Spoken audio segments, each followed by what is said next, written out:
Haberleşelim. Motordan atılır. Çınar 2 kilo. Çınar 2 kilo. 15 lira. Давай выйди. 20 lira. Hadi hadi. Ali. Abicim hani şu. Geç. Hadi geç. Alıyorum korktum.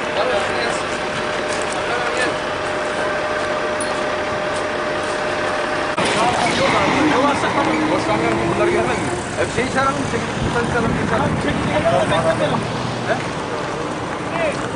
Geç şurada geç sen geç. Geç. Geç şuradan geç.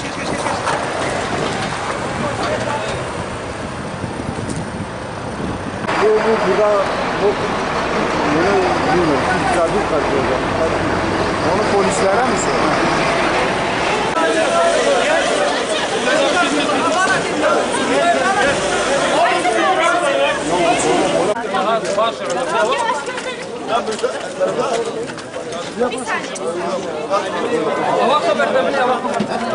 Yavaş yavaş bana gönderin. Yavaş yavaş.